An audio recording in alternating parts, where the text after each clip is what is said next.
nimuhorane n'umukama. Inkuru nziza ya Yezu Kristu nk'uko twayandikiwe na Luka Mweranda.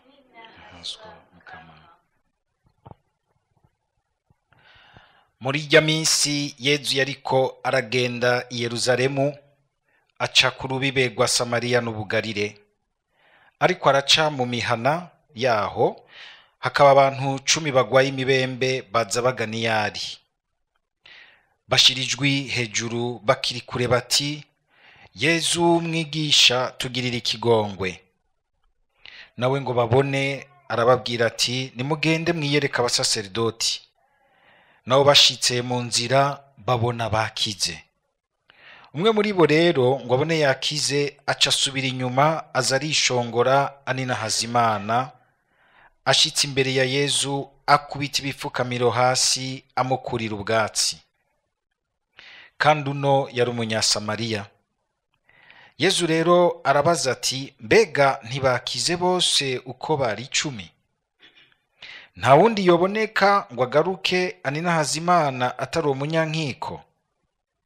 Araheza amubwira ati, va hasi ugende, ukwemera kwawe kuragukijije. Ni ijambo ry'umukama.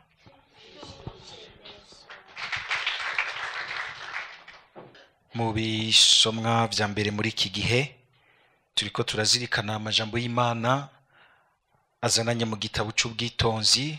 Kubo twatanguranye kukizirikana hamwe, twarabonye ko arico gitabo gisa n'icanditswe mu mpera z'ubwuzure bwa mbere, ubwuzure bwa kera, l'Ancien Testament. Aha muri iki gitabo sukuba yuko umenga nico cyanyuma mugabo mu rukurikirana, ariko mu gihe cyo kwandikwa kwavuga yuko cyo bacaranditswe mu mwaka wa 50 imbere yuko Yezaza. Twari twabonye yuko muri ico gihe hariho kandi n'ikintu c'uruhamo,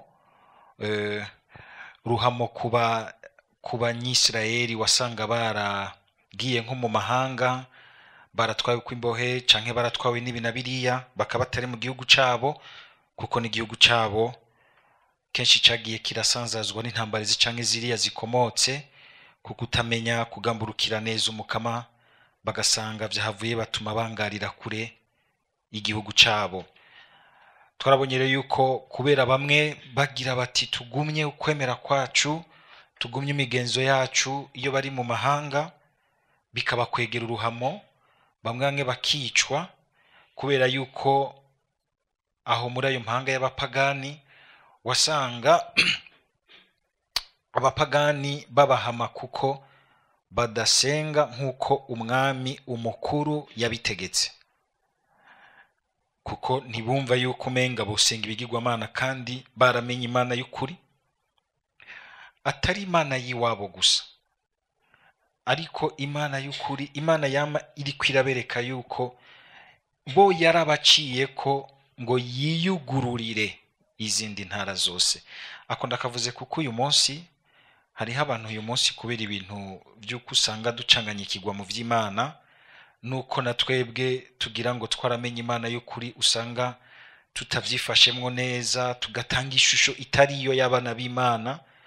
Abantu bagacanganyirwa cagira bati kugira ngo tuvyoroshe rero, daire izo mana zavuye mu yandi mahanga nizisubira iwabo, twe tuzosenga Imana y'iwacu mu Kirundi. Imwe twigeze gukura no muri ka karirimbo, hari uturirimbo usanga ngo Mukama Mana y'u Burundi. Hari ubajije ati mbega ubwo si ya Mana yo mu mico ya kera y'abasokuru? Baragasubirije bacaranga ngo Mukama Mana y'isi yose, sinzumenga nuko bagasubiyemo ijuru n'isi. Ijuru n'isi kwagomba bagira ati iyo Mana y'u Burundi ni ngo si kiranga, si ntuzenya, siguba gwa bigata. Zamana zo mu mico ya kera.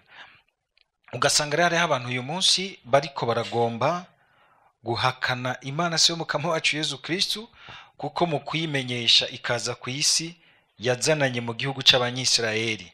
abandi hari n'igihe bihenda ku kutamenya ivyakahise, bakibaza ngo yazananye Iburaya, yazananye n'abakoroni, bagaca bayita ngo ni imana y'abakoroni, mwebwe musenga Yezu Kristu musenga abakoroni.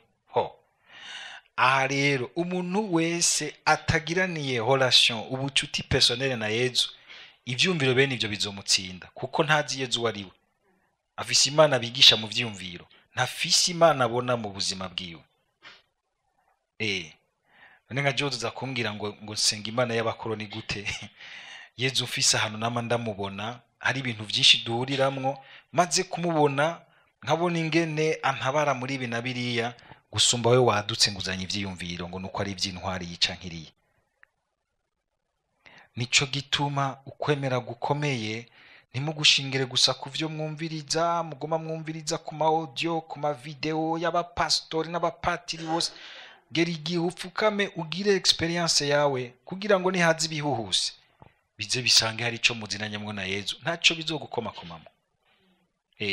Aho hantu harakomeye gusa. Ahandi ho nkuko n'ijambo ry'Imana ryamaze kwivuga, mu bihe vya nyuma hazotera ibintu vyinshi bitera ukwemera, abantu mucanganyikigwe, abantu ducanganyikigwe hamwe. Twumva igitabo c'Ivyahishwe mu Tungane kivuga ngo igica gatatu c'inyenyeri kirakoroka, n'aba bantu bose mwagira ngo n'abantu bahambaye, ni nk'inyenyeri zakaka muri ino si, bagwe bazimire, muzimirane nabo, kuko hari ahantu utaretse Yezu ngo akwimenyeshe ukwi wawe. Uyu munsi ukaba utaramubona, ukaba uje gusenga gusa kubera ugira uti irya misa yo nkibutsa Imana iraryosha, sigura ukuntu ntibiherere ngaho. Uguma ubona isiguro yo nkibutsa Imana, uguma ubona kajya ka video bakurungikira canke ivyo avuga. Tambuka ushike aha kubwira gushika, ntube nka ca kijuju kimwe bavuga mu mugani w'Abashinwa, wereka inyenyeri kikaguma cirabira urutoki hakuraba ya nyenyeri. Tambuka, kuko hozi igihe na jewe nkagwa nkakenera we kukwishimikiza, kuko hari ahantu wamenyanye na Yezu. Ivyo bintu tubisamare ko birahambaye cyane muri iki gihe, gushobora kugira une relation personnelle na Yezu, une relation personnelle na eklezia, na eklezia. Yezu wo muri eklezia, apana Yezu umwe bayerereza mu mabarabara n'amabible, atagira ahafatiye. Wa mu Yezu babaha wo ku marezo sociaux, ngurumva ngo je ministere yanje ngo niyo ku marezo sociaux. Iyo ministere ni ya atahantu hari umuryango w'abana b'Imana bakoranira hamwe, bagasengera hamwe, bakazirikanira hamwe, kuko na Yezu yari gushobora kuza akigisha agira ati ibindi genda mubandanye par tous les moyens. Mugabo yabanje gushinga umuryango, nawe nyene aza nko muri communauté, arashinga communauté yiwe n'abantu 12. Ivyo bintu ntimuvyibagire. Kubera kandi ikintu ca demokratisation y'ubuzima, hano kugomba kudemokratiza ivy'ukwemera umwe wese nabigira uko avyumva. Wana muri demokrasi ijwi ryawe rirahambaye, ku buryo abantu abadepite baza bakagukuma imbere yawe bakakuresha, ijwi ryawe uri wenyene rirahambaye, wowe wenyene urahambaye. Gace baza uti no mu kwemera niko kuko. Oya, mu kwemera duhambaye igihe turi kumwe n'umuryango, kandi igihe n'umuryango umenya kuraba umwe wese mu ngabirano yiwe. Ivyo bintu bidahari turashobora gucanganyikirwa tukazimira. Nako ndabivuga rero ufatiye kuri iki gisomwa ca mbere, ingene uyu mwanditsi rero aravye ingene nabo bami bo mu bapagani bigenza, agaheza akabaronka ko ijambo ryiza ry'umukama tugomba twumvise mu kanya gaheze. Iri jambo ry'Imana aho riza rikebura abantu bose bafise ubukuru, bafise ubutegetsi, bafise uburongozi. Ni bose, iyo ijambo ry'Imana riko ravuga gutya, nivyo ico gihe ryafatira ku bakuru b'intara n'ibihugu, ariko umuntu agiye kuzirikana karishitsa kure, turabona yuko ubukuru, ububasha ntiburi mu vy'intwaro gusa, ntiburi mu vy'intwaro gusa. buri mu buzima kuko n'ububasha bw'ubuzima. Hari abantu bafise ubukuru bufatiye nogira nti nivyo ku ntwaro y'inaka, ugasanga n'umukuru ku rugero rucanke ruriya.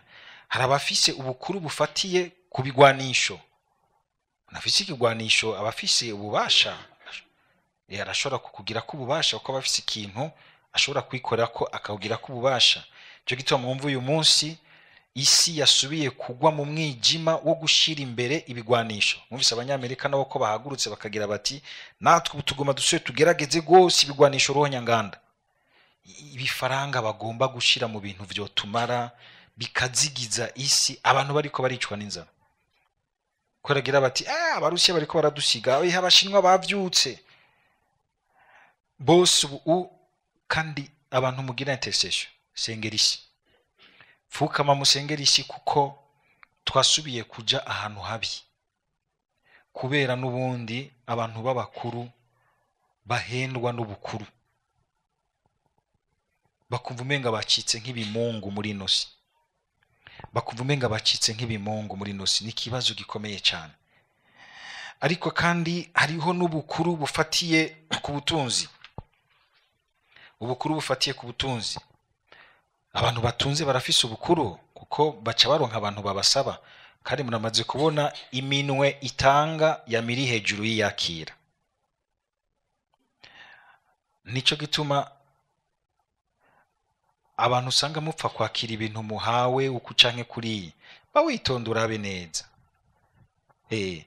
Uzumva yakiriye nk'ibintu vy'umuntu, mugabo ntiyumve yuko muri ivyo bintu vy'umuntu deja harimwo un esprit.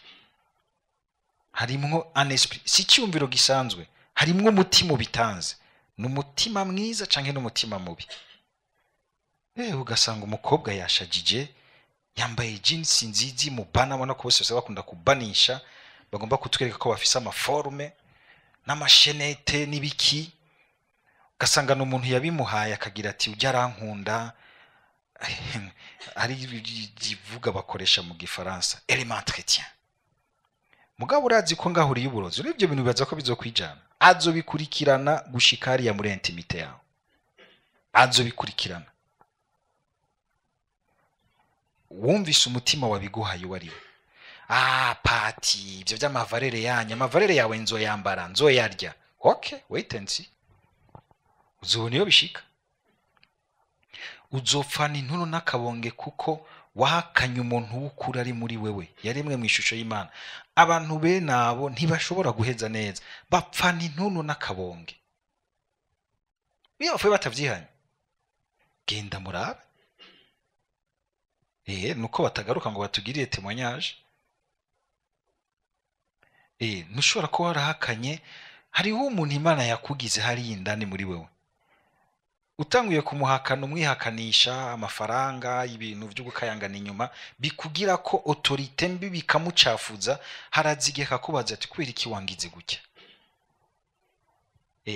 Kuko uyo mubiri hazoza igihe urengane. Umaze kurengana hasigara bijya rero wawukozemwo, nibyo bisigara birakuganiriza. Muzoganira iki ku mugoroba w'ubuzima bwawe? Dushimira Imana kuko Imana ari umunyembabazi, kuko hari igihe igaruka kubw'ijambo ryayo ikahasubiza ijambo ryiza. Mugabo vyumvise ntiwame umenga ukorera kuri ako kantu kuko umenga nawe wogacamo karindira uti nanje Imana izongirira nk'abandi. Oya, igihuye n'ijambo beniri rifate nkama, tangura kurigerageza. Imana yumve kuri kurayihamagara mu mutima wawe mukuri. Hari abantu bafise ubukuru bubasha bw'imitsi, abandi ibintu biba bikomeye. Uyu munsi abantu b'abasore barakunda kuba ibintu vy'ibikota. Umuntu afise ikiboko giteye ubwoba, yoshobora kuguhotora akanya gato ukabuguye ngaho, kandi umenga n'abakobwa nibo birukira.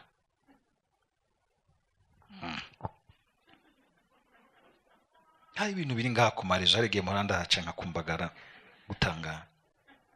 Ngo kijya ngo kiri parfait mu gitanda. nawe ugasanga uriko akwapresya ku nguvu z'imitsi, hashobora kuza umubu ukakurya ukakugira ubunyomya mu kanya gatonya ngaho. Umuntu mwihweza gute? Ivyo ni ibintu usanga bihari uyu munsi bituma dushobora gukoresha nabi ico twita ubukuru. Afise ubukuru bw'imitsi, inguvu, mugabo ntamenye ingene abuzirikana imbere y'Imana no muri ubu buzima. Hari abafise ubukuru usanga bufatiye ku karimi, ururimi rwiza, rwa rurimi rucisha inka ku kiraro. Gasanga iyo avuze arambara abantu bose akabazingazingira mu kintu avuze. Abantu murababona, hari usanga bafise imvugo nziza n'ivyo kandi n'umutima mwiza, bakagira ubukuru bwiza ku bandi, bagakangura abantu, bakugurura imitima, bakugura amayira y'ubuzima bw'abantu muneza. Naho usanga bafise akarimi ka shetani, bahashitse mu bantu bashize hamwe, ugatangura kumva abantu baryana, bagateranya, bagasambura, bagacafuza. Abo rero barateramira cyane kuri utu dutelefone, bagatanga ibintu birimo ama fake news, ibintu byinshi bakabikoresha kugira ngo baronke ubundi bubasha bwinshi bw'amafaranga buturutse ku bintu vya chantage, ibintu byinshi. Ubukuru buri mu maforme menshi. Hari n'abandi bantu bafise ubukuru bwiza, nogira nti bagiye barazirikana, barareka mbere ubuzima bugenda burabaduza muri ubwo bukuru. Akahero keza ni kamwe tubona kwa Dawudi.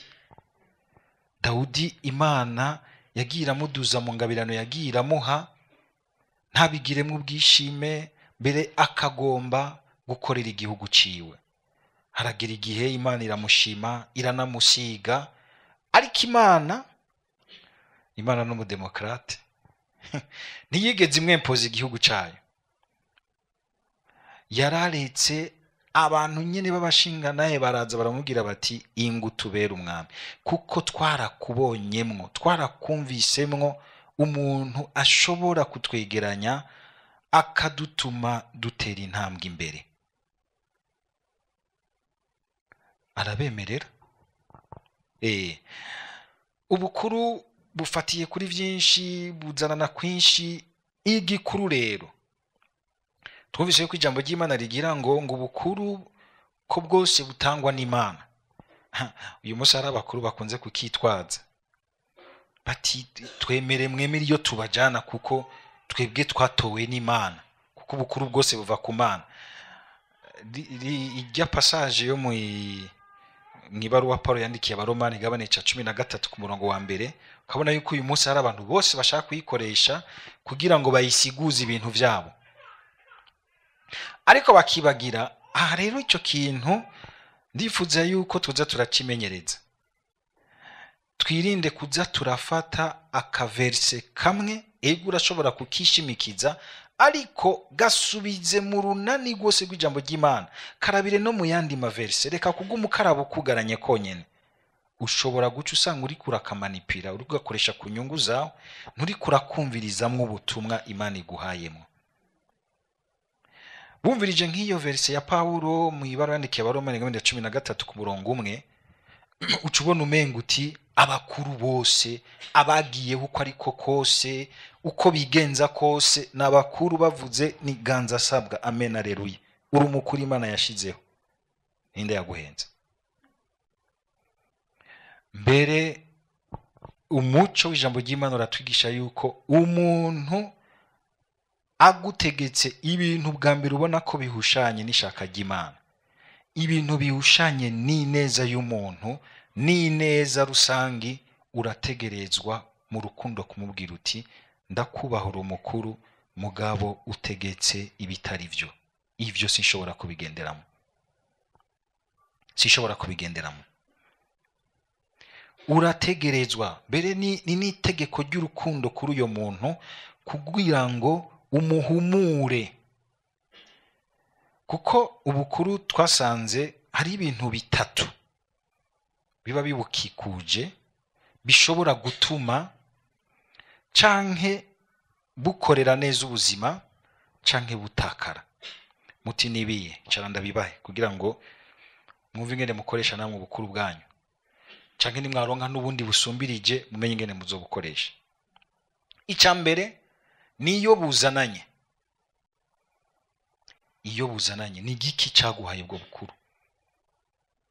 Kugira kintu caguhaye ko bukuru, caguhaye bukuru nako kikugira ko ubundi bukuru. Bari mubizi? Nico gituma nk'umukuru w'igihugu yatowe n'abanyagihugu, abanyagihugu bategezwa kugira ubukuru bwinshi ku mukuru w'igihugu, agakorera abanyagihugu. Mu kubakorera se uvuga ngo aza gufukama imbere y'umuntu umwe, akorera inyungu rusangi ya bose. Inyungu rusangi yategerezwa gutegeka umukuru wese imbere yuko ategekwa n'inyungu yo mu nzu yiwe, yitongo ryiwe canke yabiwe. Abwiye abavyanashoboka abakuru bose bari ku rugero runini rw'inyungu rusangi bategerezwa kubaho nk'abapatiri canke abafaratiri, kugira ngo nahave yitiranya igihugu n'inzu yiwe n'umuryango wiwe. Mugabo birashoboka yuko ivyo vyose ashobora kubikorera mu gihe ugambera abazi neza iyo bukuru bwiwe bwazananye. Erega nimba yashizweho na banaka, abo banaka bazomugira ko bukuru gusumvya. No kuvuga rero kwama muraba ubukuru bwose iyo mwabukuye, iyo buzanana, aho hantu buzananye haragukurikirana. Ica kabiri cara neza mumvirize, ejo muzoba abakuru bakomeye kumbure, n'abakuru barimwo bariko baranyumva mwumve neza.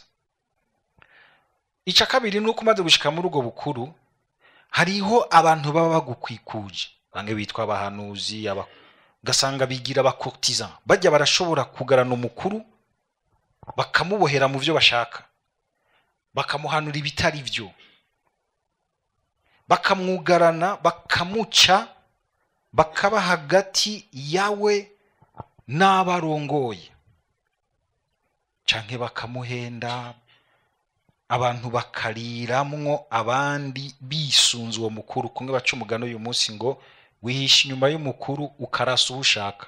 Ni imigani mishasha yo muri iki gihe.